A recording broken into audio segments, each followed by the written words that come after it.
Hello, everyone. Welcome back to Dicing with Death-ish. Dicing with death. So if you're watching this live, we just faded to black on Leon. Yes.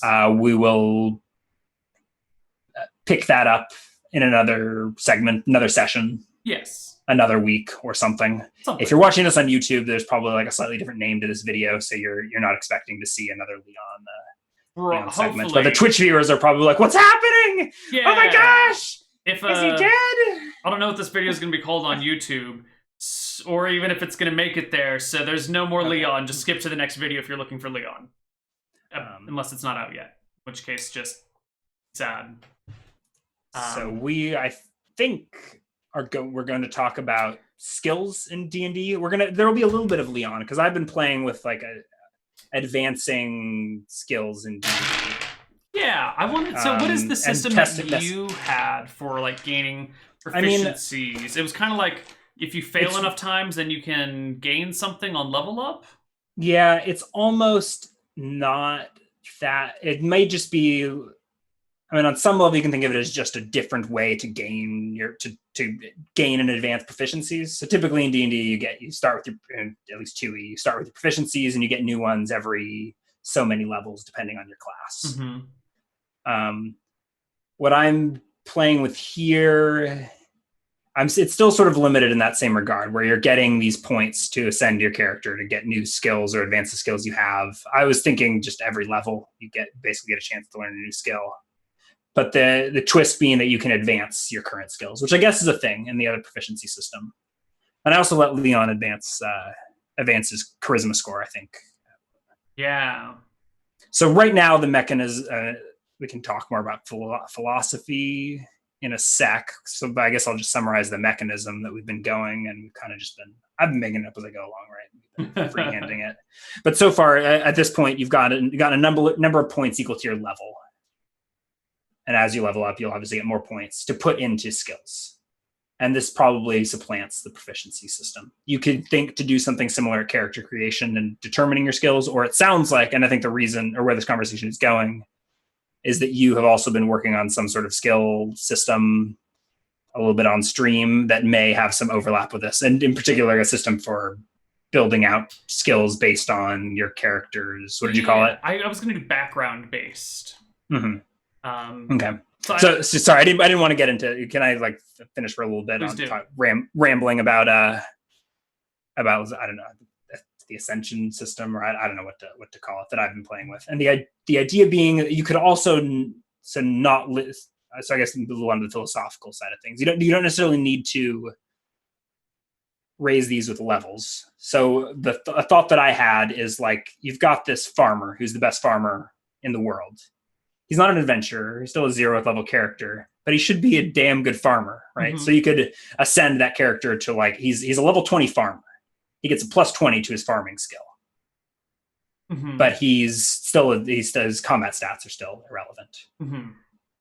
But what is the mechanic And for so ascending? for a PC, especially for NPCs who don't like gain yeah, levels. I mean, that you wouldn't track it the same way. Like, you're not usually you wouldn't. But I mean, you wouldn't track it for an NPC.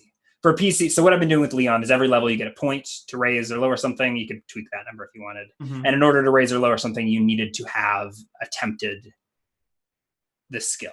And I think we said that you needed 1 pass and 1 fail Mm-hmm. in order to attempt a skill. And it might have, or in order to increase a skill. Right. Okay. So at level, we started this at Leon's level 3 or level 4 or something like that. But if you start off at level 1, once you get to level 2, you get 1 point to give a +1 to any of the skills that you have. And in order to advance the skill, you have to have marked that you've succeeded and failed at that skill, right? So just to embed it in the narrative, right? You can't just like say, I improve my fishing skill. And it's like, you haven't fished all campaign. How are you? Right. Are you doing this in your off time? Yeah. So the idea there is that it's incentivizing players to use their proficiencies, to use their skills, right? Mm-hmm. You do actually get some benefit from it, right? Mm-hmm. I feel like a problem with D&D is the experience system just incentivizes murder hoboing, and there's no reason to engage. There's not oftentimes no reason to engage with the skills unless they are actively getting you closer to treasure and or monsters. There's usually no way to improve the skills without improving in level. which is really awkward because then your skills improve a lot in a short period of time when you go from like level 1 to 4. But then like the entirety of your level 19, which is a much greater period of time, you're not going to gain any bonuses, which I've always found to be weird. Like that your non-weapon, your non-combat skills only go up as you gain experience, which is primarily from combat. And so I wanted to like divorce the skill progression from the combat progression. And the reason I brought up that, or I guess when I brought up that farmer example, I framed that in the context of like the D20, right? Like, so a level 20 fighter gets plus 19 to hit. So to bound the skill system, I thought, okay, so the very best farmer should be as good at farming as the very best swordsman, right? So put the cap. I mean, so about 1 a level is reasonable, right? But it's probably a separate scale, right? It's not on your experience system. There's like a skill system bar that's parallel to that. And it caps out as you've got 20 additional skill points to be distributed as you please. As is, D&D characters only get proficiencies every 3 to 5 levels. Although there's also weapon, which is a whole nother thing. So there is some disconnect there. Like if every single point you get, you're trying to add a new skill, I can see it getting out of hand. So you can talk about additional stipulations, but I think that's pretty much the idea. Is there anything that's not clear at this point? I mean, obviously we haven't done anything yet, but like what we've already been doing in Leon's campaign. Right. I see that all as clear. My only question for you is how many points, how much would you raise a non-weapon proficiency by if I ascended it? Would it just go up by 1? Plus one for every point, wasn't it? Right. So Right. So, but then we also ascended my stats by +1. And right now, So, but then it always seems like it's way better to ascend your stats because that'll increase all of your non-weapon. Exactly. So they can't be the same. They can't be the same. Right. So what I had done so far is I only gave you a chance to increase your stats at level 5. So when you hit level 5, I said you can give one of your stats +1, and you needed, I don't remember what I said in terms of the number of successes and fails for that. I mean, we haven't been doing a great job of tracking, so it's hard to get a feel for the exact numbers. So maybe you need to have made like a number of checks equal to the stat. So if you want to increase from 18 to 19, I guess it's reasonable for a level 10 fighter to have 19 strength or something, right?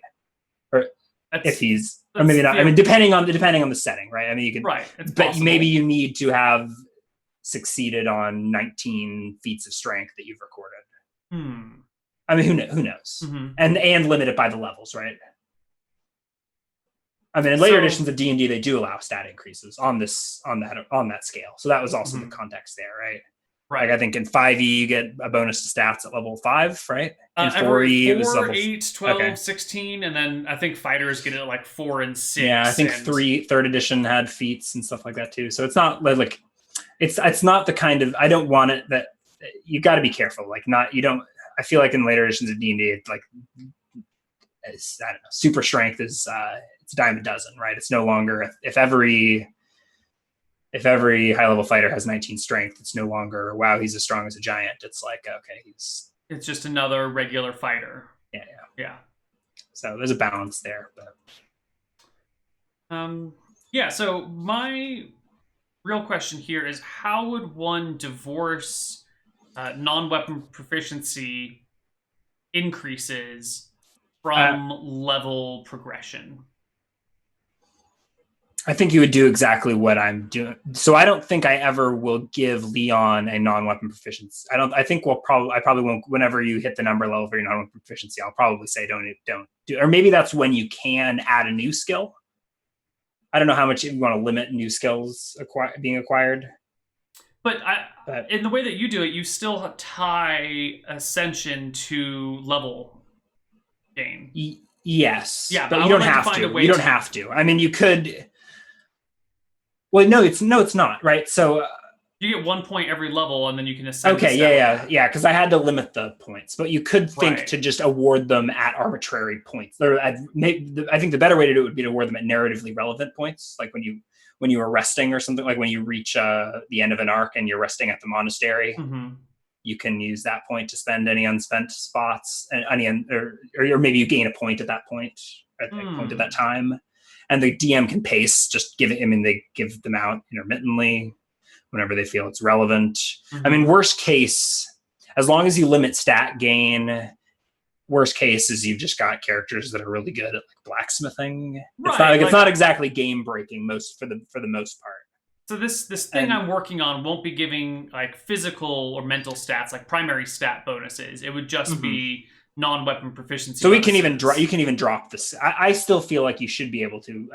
I thought it would be interesting to still be able to increase stats on a scale of like between levels 0 and 20. If you go on epic quests and complete epic feats of strength, why not give the fighter plus? I have come around to that way of thinking that stat increases are acceptable, and then even interesting. And on the flip side, you open up to stat penalties, which are kind of in the game. In some cases, they've been nerfed in more recent versions, but like mummy rot and shit used to just like your stats would drain until you die. Yeah.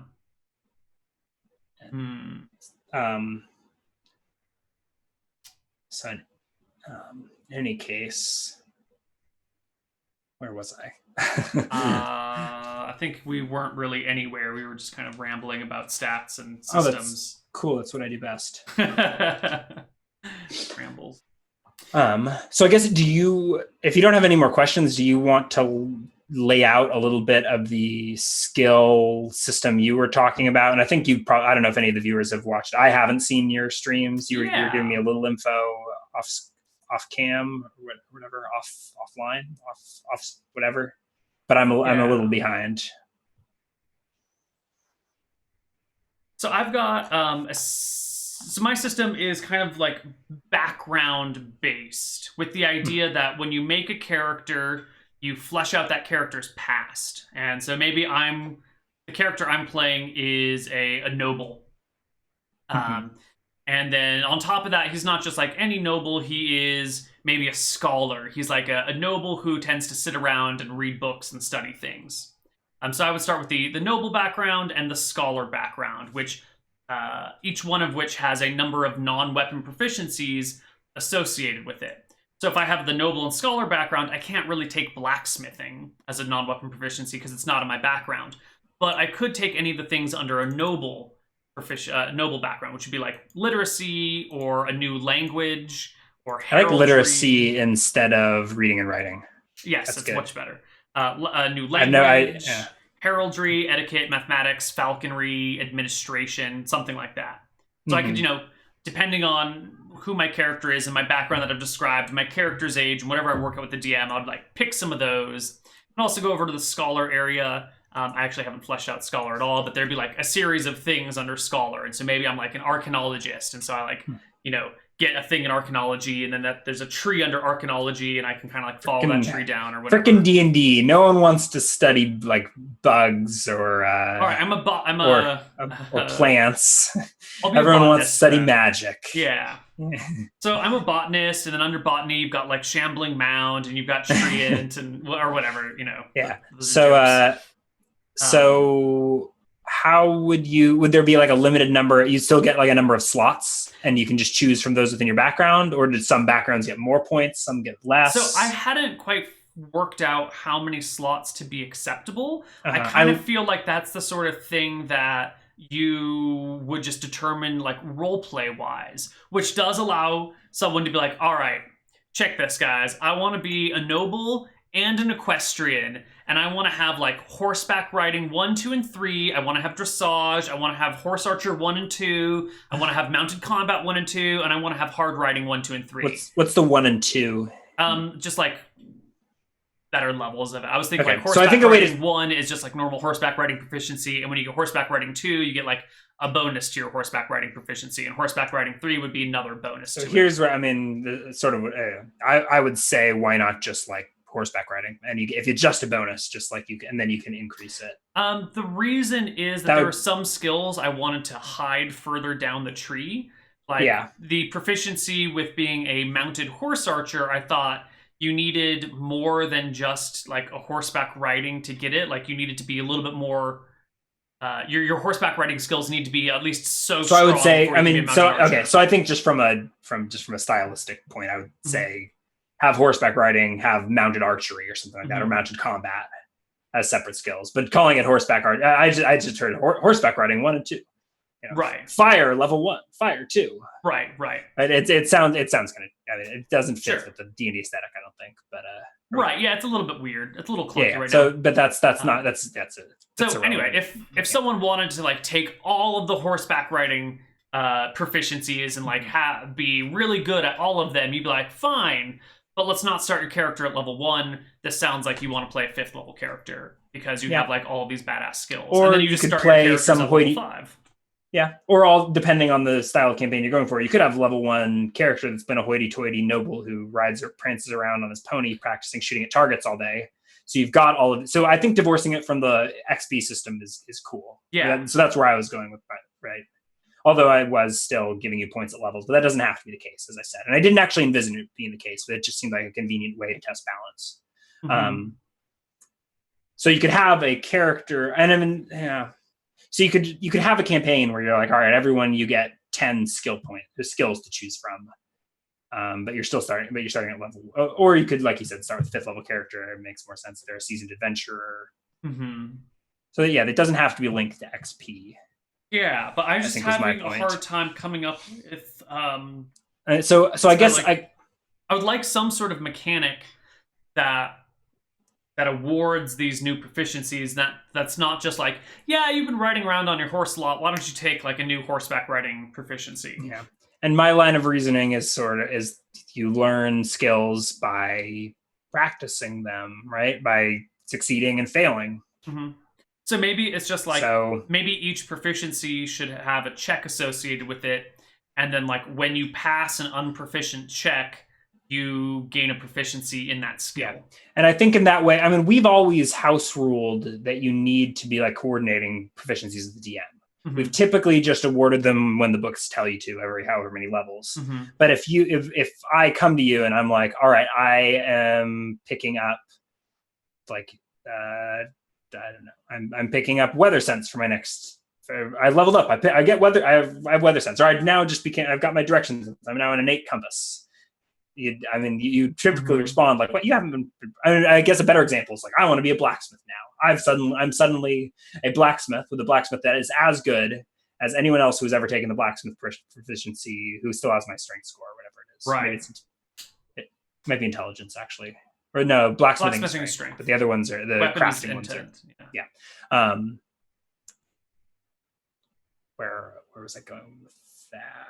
So that okay, yeah. So you would typically tell me like, okay, you haven't touched an anvil, you haven't been near an anvil once. What are you talking about? No, you're not a blacksmith yet. You've got to go meet some NPC who's a blacksmith and get him and apprentice with him. We didn't really have a mechanistic way to do that. I think my idea for how to mechanize that is you need to make some non-proficient checks, right? You need to convince the blacksmith to let you use his anvil. And fail a couple of times. I mean, maybe you can succeed too. I hadn't really thought out whether I care about tracking successes and fails separately, or if you just need a certain number of checks, or how. I mean, because I saw it quickly becoming a paperwork nightmare trying to keep track of all this. Right.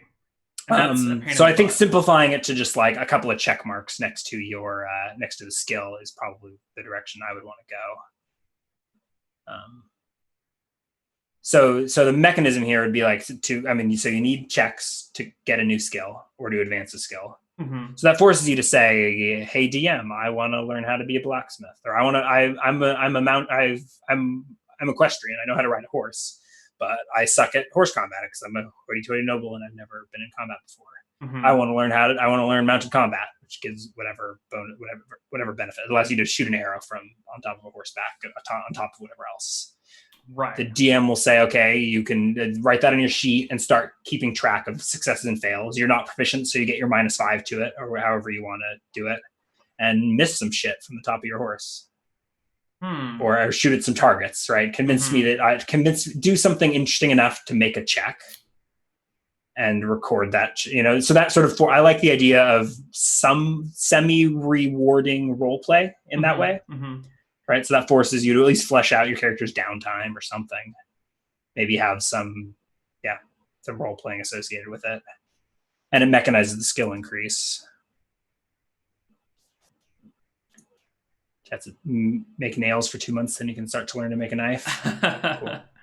I was so what I've written down as ways to possibly learn things would be a nat 20 on a skill allows you to learn any sub skills or lateral skills. Because it's like a tree, so you can learn anything that's on the same branch as you, or anything that's like off of your branch.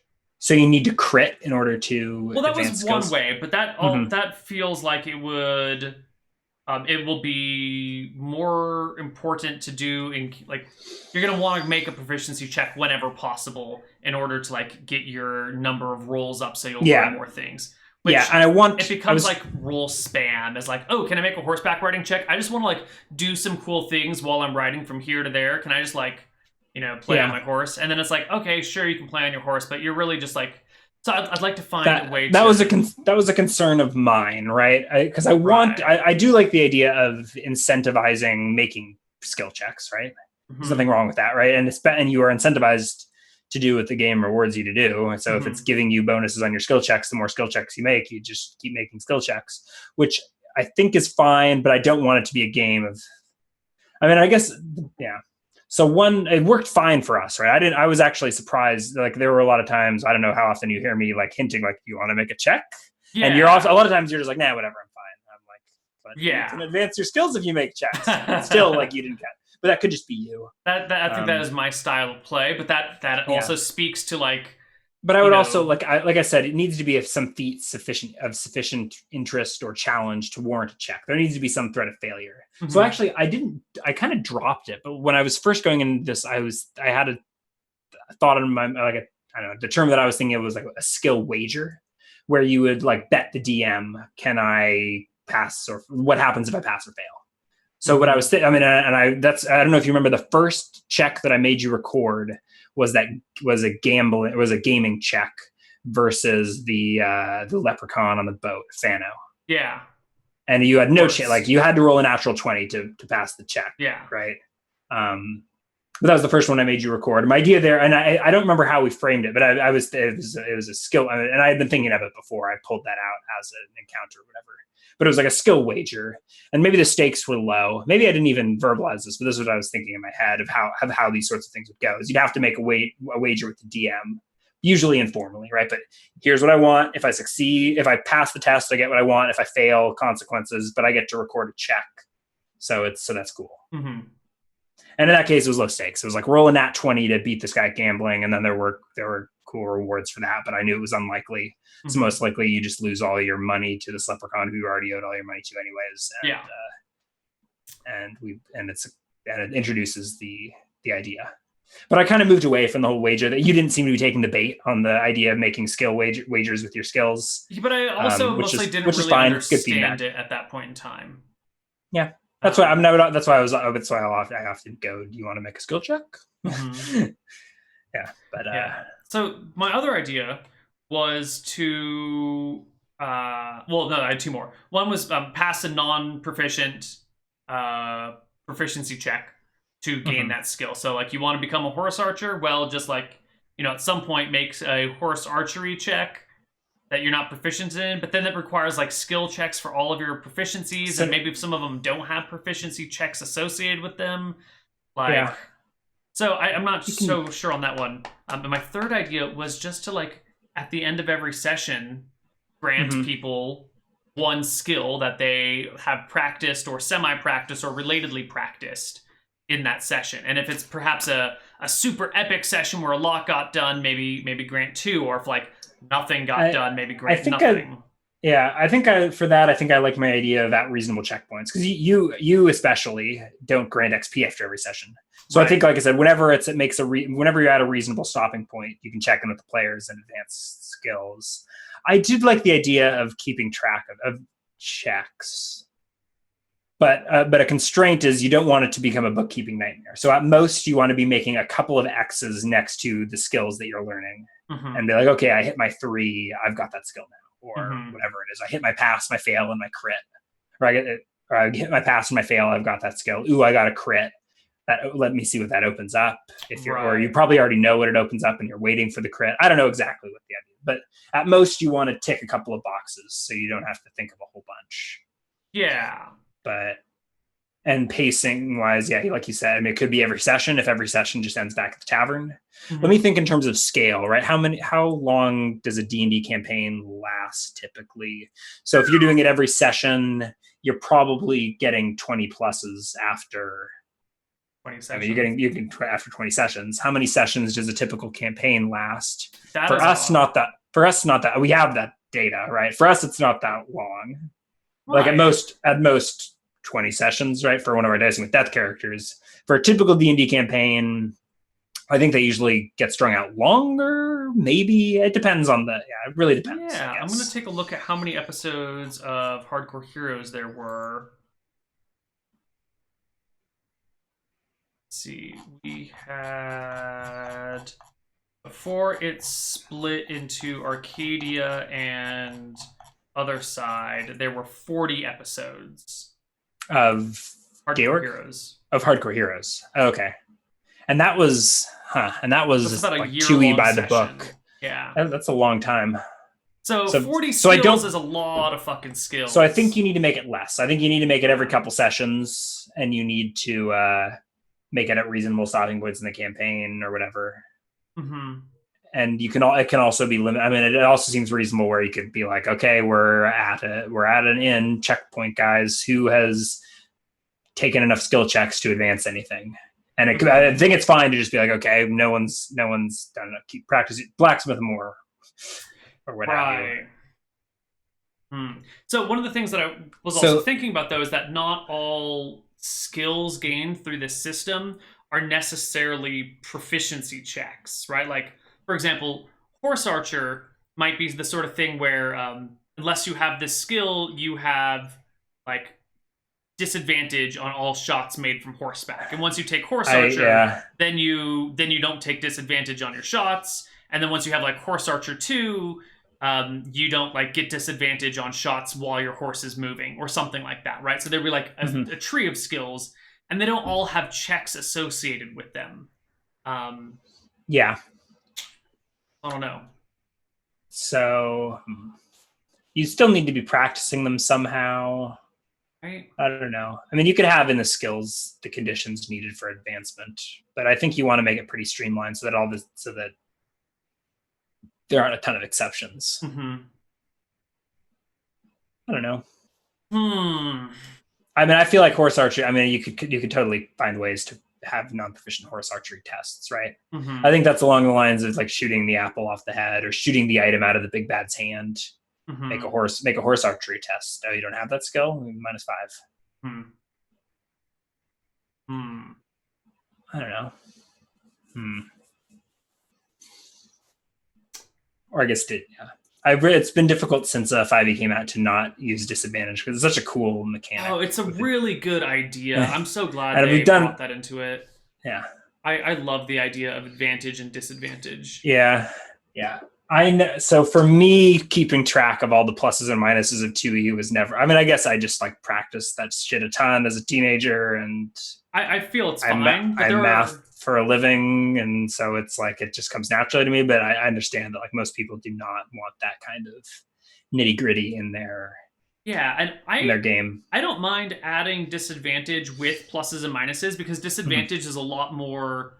What do you call it?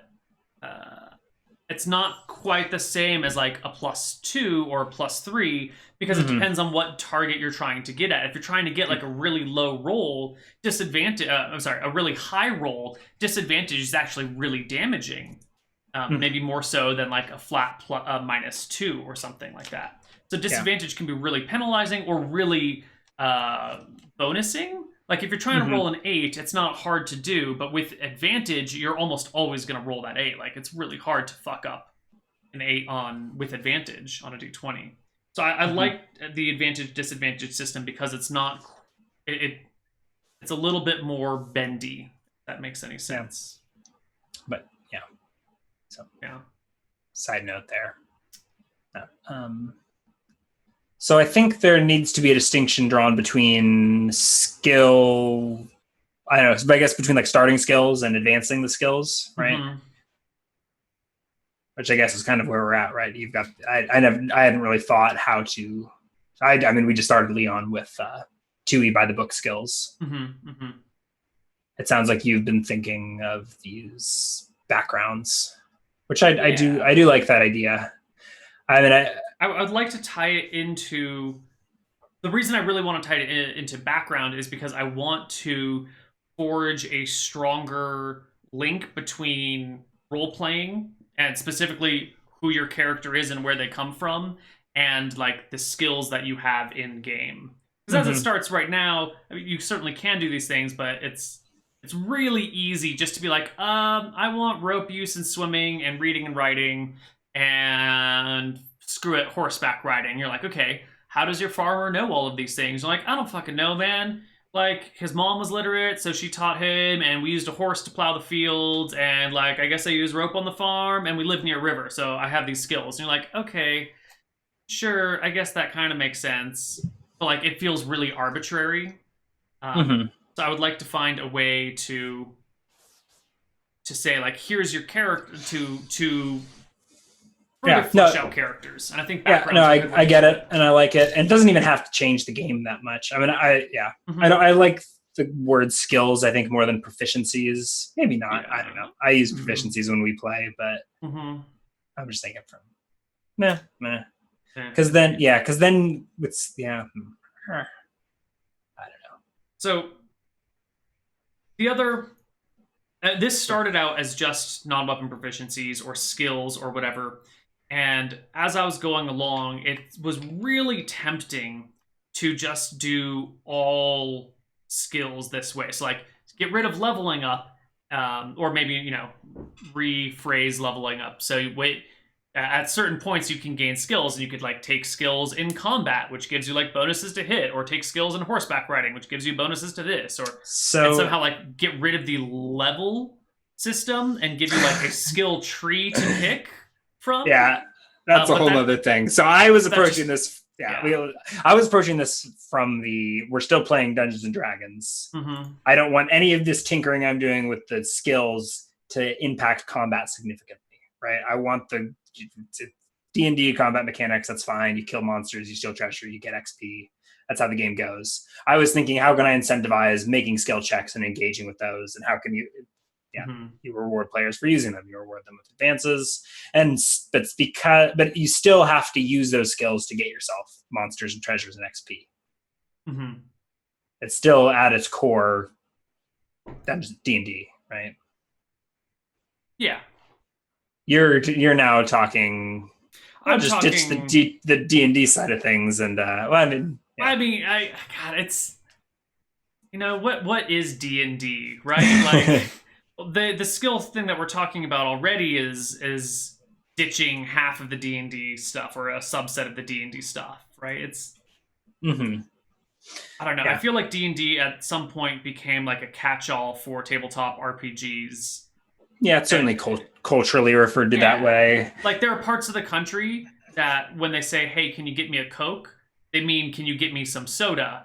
And then, so you'll go to a restaurant and be like, I want a Coke. And they say, do you want Coke, Dr. Pepper, Sprite? What do you want? And then you say, I want a Coke, I want a root beer. Which is goofy and ridiculous. Those people are almost as insane as the people who say pop instead of soda. That's neither here nor there. But what about the people who say GM instead of DM?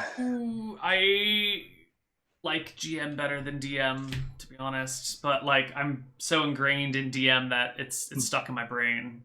Yeah.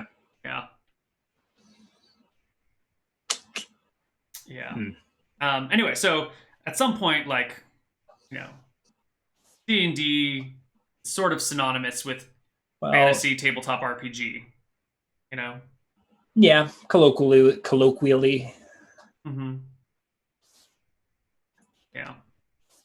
Like your mom thinks of it all as D&D, right? You can't be like, no, Mom, actually, this stream we were playing. This was Stars Without Numbers. It's not D&D. You know, we're playing. No, you were sitting around with your nerd friends, rolling dice and fighting and slaying dragons. Right. You know, which is to derail the conversation even further. Twitch organizes games by like what game you're playing, and I find it a little frustrating that each different tabletop RPG is its own like game under the games list. You can set it to like playing Roll20 virtual tabletop, can't you? You can, but that's also weird. But who's gonna watch? I mean, I think D&D probably gets, and I think some streamers like just put D&D and then play whatever. I mean, I don't even know. Like I mean, like right here, it probably says D&D, and even before when we were just shooting the shit and telling stories and rolling dice. I mean, it would still, we stay pretty strictly confined to a D20 system when we've got these books to hide behind when shit hits the fan. Yeah, I would just prefer that, you know, Twitch had a tabletop RPG thing instead of like D&D or Stars Without Numbers or Burning Wheel or what's that thing that Adam came up with? Dungeon World. There's a lot of games, dude. Yeah, but like they don't. I don't know. No, man. These labels, man, they're holding me back. Yeah, man. Let's just like embrace things for what they are. Why do we gotta like label everything? The system's keeping me down. Yeah, man. Fight the power.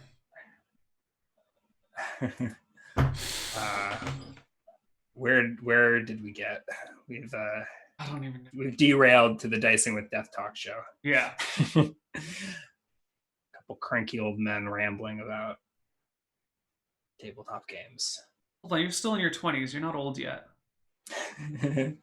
Soon, though. Soon. Well, no, you got a year and a half? Oh, shit.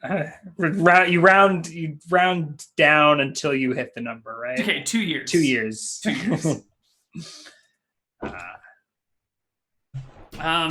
Right. So anyway, skills and gaining them as you progress through the story rather than as you level. Mm-hmm. So I actually wanted to say something about your background skill thing. Yeah, bring it on. I think it could work for you to play it so loosey-goosey. But at some point, if you are unleashing this upon playtesters or something, you need to put some kind of constraints on it, right? You can't just be like, you can just take as many backgrounds as makes sense, and you can take as many skills as your DM lets you. And that's a recipe for players, or even just not understanding, right? You need to put it into some context. Like there needs to be some baseline that like, as a baseline, your characters can have 2 or 3 backgrounds, or maybe you limit the number of skills, or maybe you've got some sort of point buy thing going, which I like. Skills and powers and 2E D&D really just like scarred me for life when it comes to point buy systems that can just get so out of hand so fast. So dumb. Oh my god, skills and powers like ruined second edition.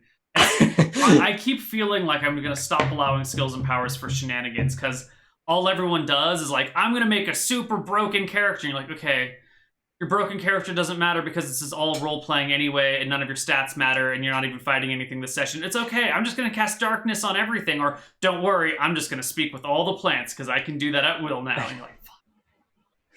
And skills and powers is the worst. Hate it. I just get rid of it for shenanigans.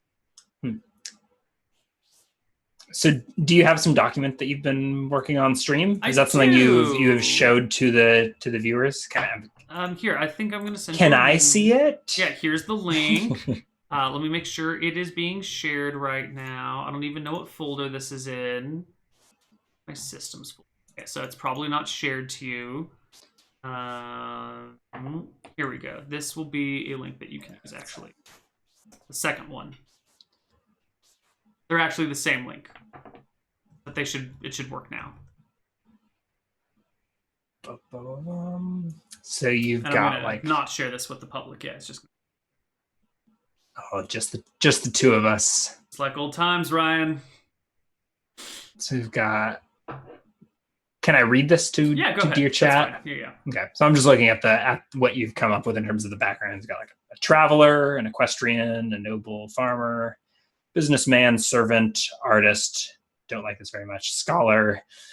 I love under scholar. A S D F G H J K is all that's written. Who knows what the fuck scholars do? Sailor, marshal, faith, civil servant, underworld, tradesman, outdoorsman. Yeah. Cool. So what was that? Like 1, 2, 3, 4, 5, 6, 7, 8, 9, 10, 11, And 12, that's not like 13, 14, 15-ish. I mean, I totally see this as the kind of thing where you can say, hey, DM, here's my character backstory. It doesn't quite fit. Can I swap in these skills? Or maybe you can even say, like, for an extra point, you can take any skill from any list or... Yeah, like there should be a way to get skills outside of your wheelhouse, because I think it's it's very possible that someone who is a classically trained pianist also knows how to do like fire dancing, because they're just like a weirdo on the side who does fire dancing. They've got no other things related to that, but they've learned that on the side. So you should be able to get things outside of your wheelhouse. But is fire dancing a skill? Is it under it's not in any of these things right here. Should be under. I think it should be under the traveler skill. I think we need like maybe it should be under the artist, like the hippie skill. Yeah, there you go. Yeah. Social outcast skill.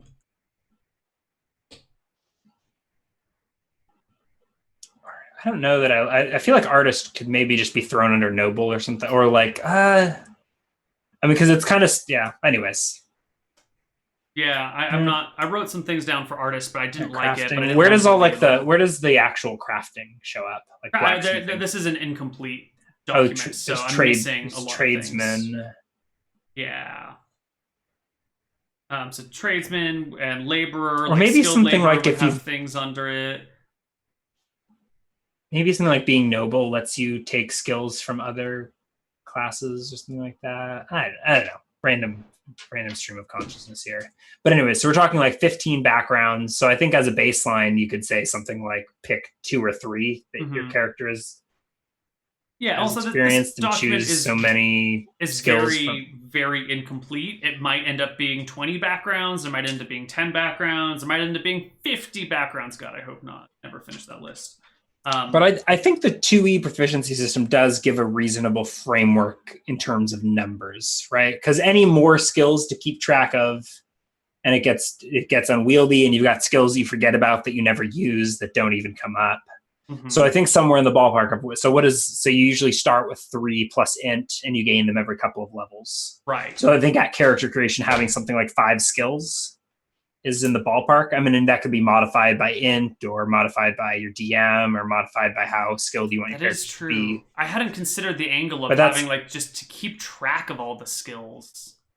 Seems like a bitch. Right? Because if you've got like 20 skills, like how much is that going to come up? So I think you do want to like streamline and cross-reference with the proficiency list you do have and make sure that everything's covered. Mm-hmm. How many skills are on your... Because I even feel like with your new skills, like your redesigned skills that we're using for like Frozen Frontier or whatever, there's too many of them. I think I actually only added like 10 or 20%.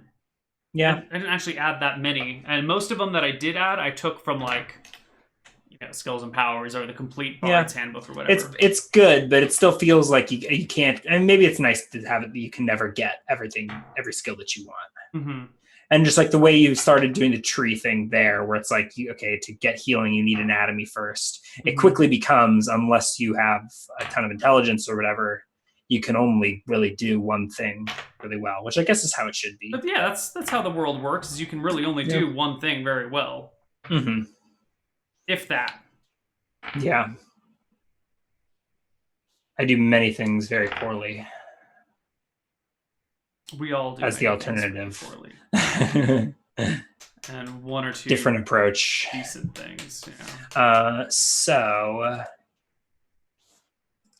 Yeah. I mean, so my instinct for a baseline is to just base it off of the proficiency system for context.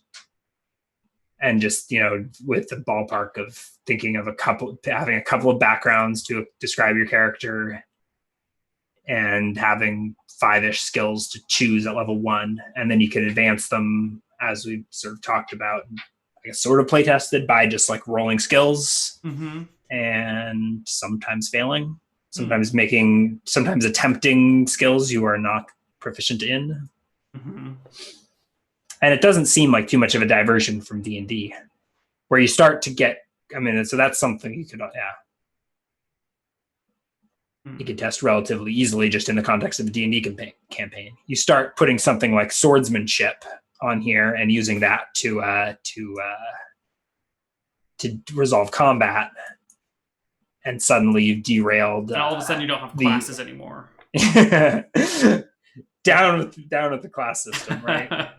I mean, that's the other way to do it. Is you could get rid of a class system. So that was one of the things. Combat skills. You could have magic skills. Then you could I leveled up, so I'm gonna, my 5 points. I'm gonna put this one into hit, this one into evasion. I'm gonna pick up some magic over here and pick up some this over there. But then that's just that might be a viable system, but I don't know if I want to go down that route. That's really complicated. Yeah, and messy.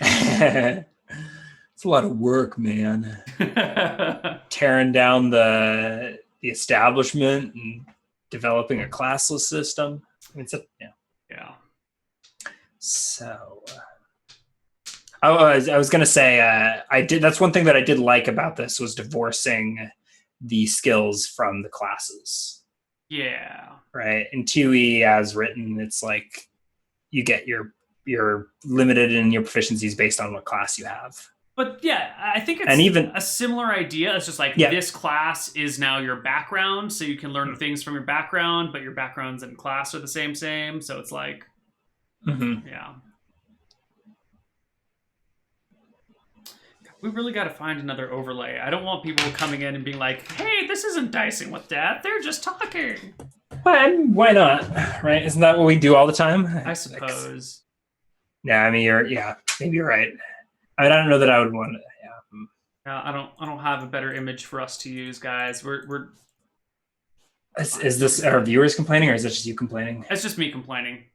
There was one person who's like, "I've never seen Dicing with Death before. Is this how it normally works?" Yeah. No, it's not. Yeah.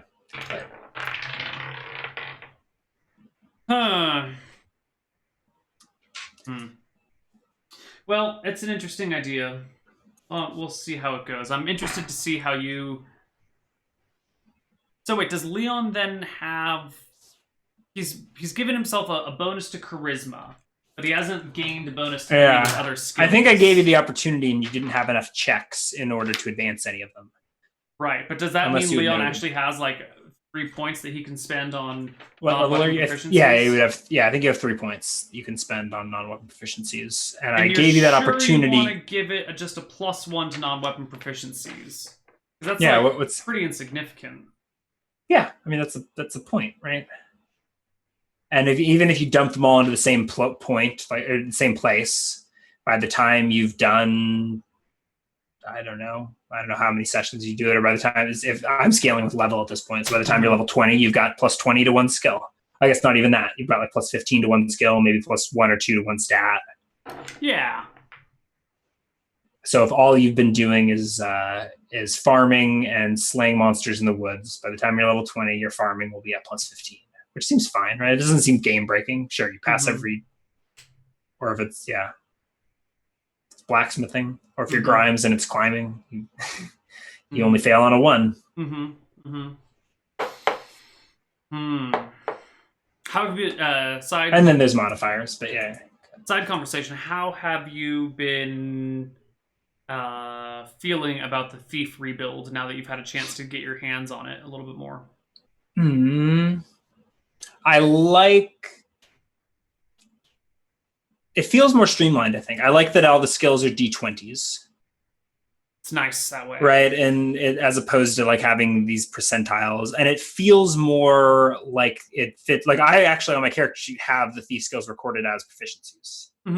That's the space where I found for them, and I just put them there, and I've got a score next to it, I have scores for my proficiencies. Yep. Works really nicely that way. Unfortunately, there's 9 skills, but only 8 slots. So you got to have gauge or something off on the left. Yeah. Who made this crap? Who made them? Yeah. A jerk. So, I've enjoyed it. I haven't felt I haven't felt like my character is underpowered or useless or anything. as many feared. Yeah. And I think that wasn't that even you? It was like, thief, not going to be as good as the fighters. Here, have some perks. Mm-hmm. Yeah, that was the problem. Is that thieves just were kind of shitty. I mean, they had in 2E they have skills that they have a different game, right? They've got these percentile skills that they can roll that no one else can move silently. That's not a thing. Oh, I mean, they were rangers, but like, yeah, which is not weird because rangers have like really shitty move silently. Like even when you're level 10, your move silently is like 20% as a ranger. I mean, not actually 20%, but it's not very good. Ranger substats or whatever's are shitty. When you're level 10, your move silently is 78%. Okay, fine. That's yeah. Yeah. So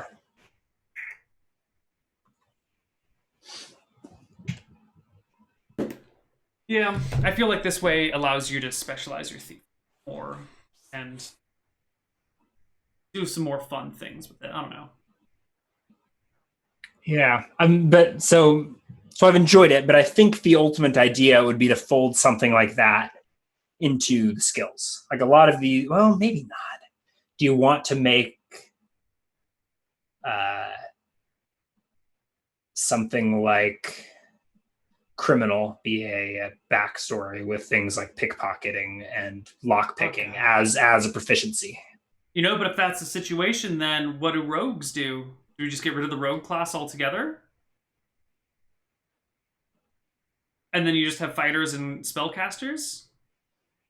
Or rework the rogues a little. I mean, I feel like that's what it is, but the rogues just get these special skills. I mean, you could have criminals as a back. Well, I don't know. I just threw it out there. The way that I see it is like D&D, the archetypes in D&D are like warriors, like your physical combat fighters. Then you've got your spellcasters, and then that's it. Those are your archetypes. And the rogue is kind of tossed in there as neither like a combat character or a magic character, but as like a weird roleplay character almost. But you can't mechanize role playing.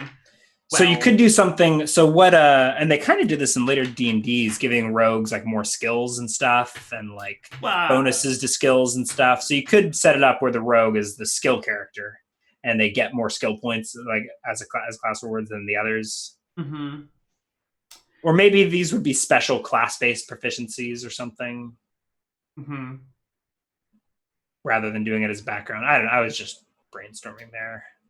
Or you could alternately make the rogue class skills more like murdery. So like make it like an assassin-y type class, and that's what you get from your class. And then from your proficiency, you get the soft skills.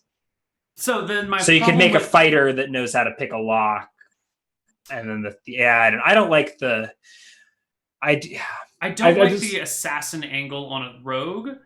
Because I feel like those are like if you're going to be the best combat capable class possible, why wouldn't you learn those same assassin skills? Like why is that something that's limited to rogues, right? Like I feel like you should, like the archetype should break down into combat specialist, magic specialist, and then like other, but I don't know what to put in the other, right? Rogue goes in the other, but what is other? Yeah, so you wouldn't the other is kind of special combat skills, and you wouldn't give fighters special magic skills. So why would you give rogues special fighter or magic skills that fighters or wizards can't get? Yeah.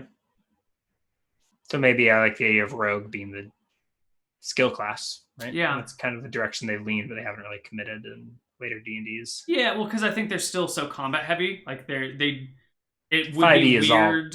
5e is combat, right? Yeah, you can't just make like a role play based character that then works well for combat. So then you got to be like, well, we'll give them all these skills, and then we'll give them these like cool combat abilities too. So now your rogues do way more damage than your fighters, and then you're kind of like, what, really? My person who's trained to fight people does less damage than the person who's trained to like skulk in the shadows? Really? I struggle with.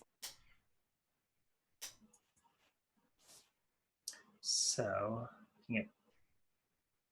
Syncus in chat is bringing up checks as like mechanizing role playing, catering to new players. So like seeing that new players prefer to often, like, they don't want to role play their character. They'd rather roll like an intimidation check in order to intimidate. And I can see that like, if you want to play like Garignac, the orc fighter, who's way more intimidating than you are, right? You don't want to be limited to how well you can role play intimidating, right? You want to, You want to be able to say, I intimidate them. I'm an orc. I growled them. Right, and I get that. I would like to move away from that, generally speaking, but I feel like that's a good place to start. That gets you into the game. Like, it's a complicated fucking game, man. You know. Similarly, like, if you're going to start downhill skiing, you're not going to start on the moguls. You're going to start on like some nice flat ground that's really easy. And as you get better, then you go to the moguls or the jumps or the quadruple black diamonds that you do upside down on your hands. And, D&D, you start with, well, I'll just roll an intimidation check. And then after 15 years of playing, you're like, intimidation checks? No, Brian, let me intimidate you in person, And, it works.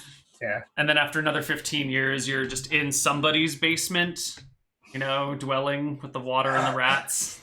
I'm really into my character now, guys. You've described my life. I don't know if you can see out the window, but that's the grass right there. Yeah. Didn't even realize in this basement playing D&D. Living the dream. And a dream. Living It's someone's dream. It hopefully is your dream. Every day, living the dream. Good. So, is there anything we want to say to wrap up this rambling conversation? I don't know where we started or where we ended. But I enjoyed it.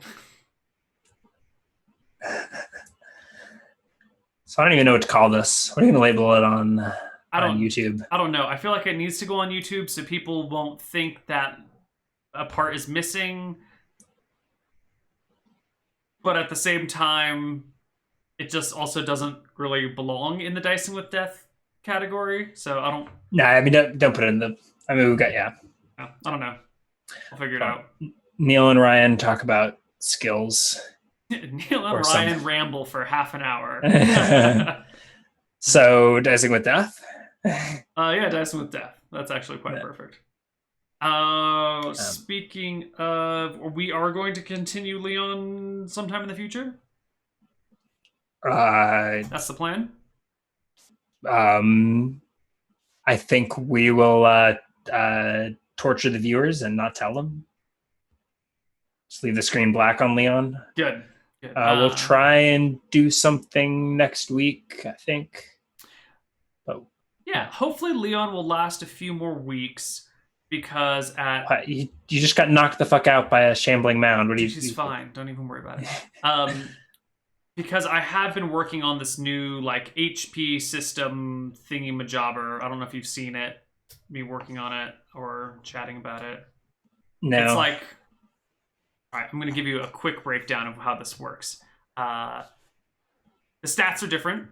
You've got 6 stats. You have 2 physical, 2 mental, and 2 perceptive. You've got 1 absolute of each and 1 relative of each. So, for example, strength is an absolute scale. It goes from like 1 to 30. And humans, they don't have like a perfect bell curve. They got a shifted bell curve. So, you've got your humans are usually between like 9 and 13, but they might go as low as 6 or as high as 18. And there's like you roll a D100 and there's like a percentage skill that you get for your strength, right? And then your other physical stat would be athletics, which is your regular 3d6 stat. And then your intelligence would be your absolute skill, and that'll range from like 0 to 30 or whatever. And then your willpower will be a relative scale with a normal bell curve. And then your perception will be an absolute scale versus your charisma, which is a relative skill, right? So that what's a relative skill versus an absolute? So like an absolute skill is how do you want to say? Something that can be like measured between species, basically.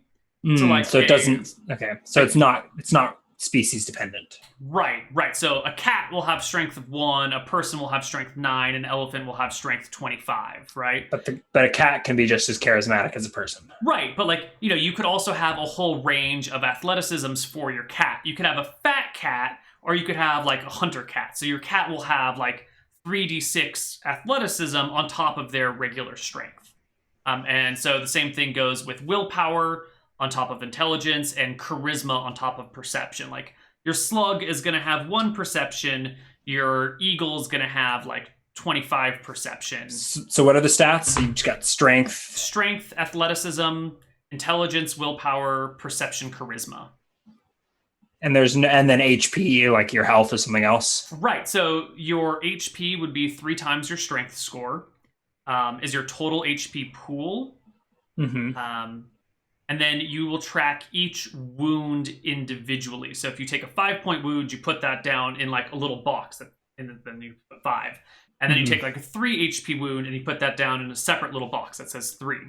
And then you take a 4 HP wound, you put down a little box that says 4. And so you'll track your wounds individually. Their sum total is how much damage you've taken, and then each wound heals individually over time. So like when you rest, all of your wounds gain 1 HP. Neal. Yeah.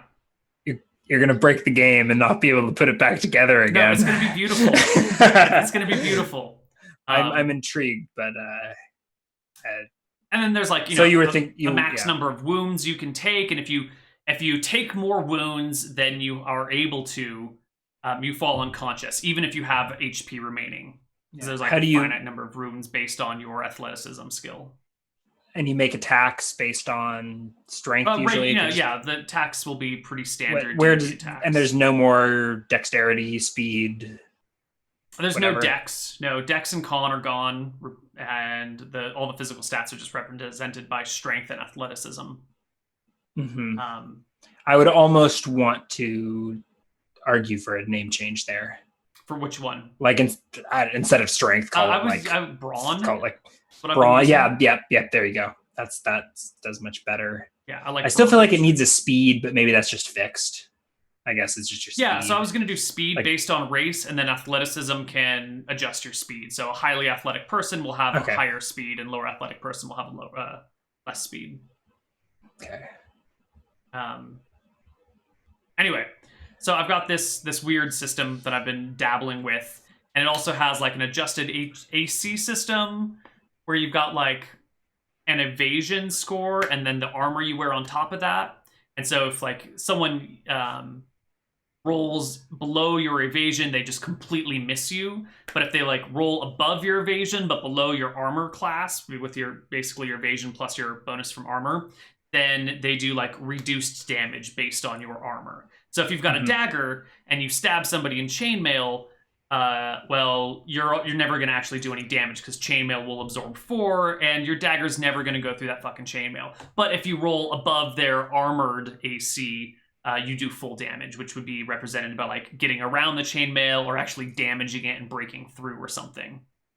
So it's like a significantly more complicated system, but I think you can handle it. And it's something I would like to. So you want to play test that? Yeah, in it's a couple not of ready. weeks. It's not ready yet. But whenever Leon dies, I would like to do a short play test. Maybe not like a full character campaign run. Maybe just like let's just make a character and see what happens, and then dabble. Would you be up for some experimental play? Yeah, that's cool. I think we need a new overlay. For the experimental thing? I don't know. Yeah, maybe. Or like an addendum to the overlay. You were the one that brought it up half an hour ago or whatever. Oh, yeah. It says Dicing with Death, but I don't know what we're doing here. Yeah. I think it's fine, right? Mm-hmm. We got Koibus, we got Hobgoblins. It's Dicing with Death. Yeah, that's good enough, man. It's good enough. Dicing with Death, the talk show. All right, I assume you have to go teach the next generation.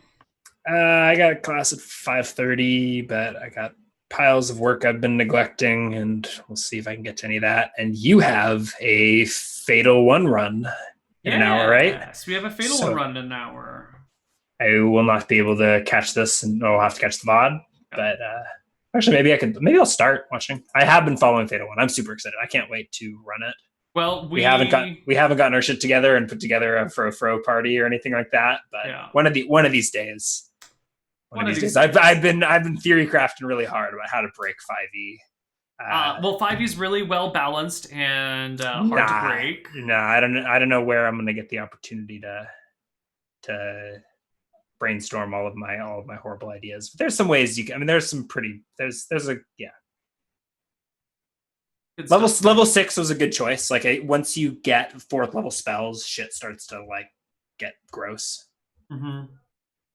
Yeah, but and if they were going to be higher, then all the monsters would have to be significantly harder. Which you know, we've seen some goblins lying around. I think we've seen some. I have to say, lying around. Yeah. I've been loving Fatal 1, but it really reminds me of Angband. not to ruin the experience for you, but 70 something days left until we do our 24-hour Angband stream. How do I see the count? It's Nealbot is currently broken. Yeah. Nealbot, no. What have they done to you? Angband type. Type. Yeah, it's super cool. It feels like, I mean, it looks. I can't wait to play it. I hope they don't beat it before I get a chance. They won't. But it looks like doing like a 4-player Angband run, except instead of a supercomputer, we're stuck with you. Yeah. I hope our players today learn the lessons of the players last week, who were like all ready to go and rock that T-Rex, and then they just got stuck in one room and just died miserably, horribly, making no progress. Which was amazing. Congratulations to last week's team. That was fun. Congratulations to all the teams for dying for our pleasure. Yeah, that's what D&D is about. Yeah. Sometimes you dice with death and you win, and sometimes you end up I don't know. Yeah. Fueling the Soul Forge. I have this fear that players are gonna get locked in, like they're gonna find one interesting thing and just get tunnel vision on that and not explore the entirety of the dungeon. Yeah, no one's gone to the left. Which well, we have a new group in about an hour. Maybe they'll go to the left. Whew. Find out. Also, no one's searched any rooms yet. No one has taken any time to search any rooms. What the hell? It takes a long ass time to search. Yeah, it'll take like 10 minutes to search a room. It's going to be problematic, but like, what? You think there's no hidden things in this dungeon? What is surprised? Okay, search rooms, people. There's shit lying all over this dungeon. Yeah. Or like when Wizard's casting a ritual, why is the rest of the party not doing anything? Yeah, they're just here's pro tip for the day. I mean, use those actions wisely. Yeah. Don't just stick your thumb up your ass while time is a valuable resource in this game. When you have downtime, use it efficiently. All right. Cool stuff. So if you're watching live, I'm sure you'll hang around or go to bed if you're in Europe. But all right. Cool. Rest of y'all. Yep. See you next week. See you next Sunday, right? We got a Fro. Fro on Sunday, and then maybe Dicing with Death next Wednesday at the same Dicing with Death time. Let's tentatively plan on doing something. I mean, who knows what happened to Leon there in the woods? But we'll find something to occupy your time while Neal preps whatever this abomination of a system is for playtesting. Yeah. All right, so I put Leon on the calendar for Wednesday, 11 a.m. You are just not letting Leon go, are you? You're even putting it on the calendar as No, Leon? I just have it as Dicing with Death, but it's on the calendar for Wednesday, 11 a.m. Pacific time next week. And it might shift because Dicing with Death has a variable schedule. And I would add it to Nealbot, but Nealbot's dead. Rest in peace, Nealbot. Someone feed Nealbot a good berry. Someone get on that. Fucking good berries. We'll see you guys later. Bye-bye. Bye-bye.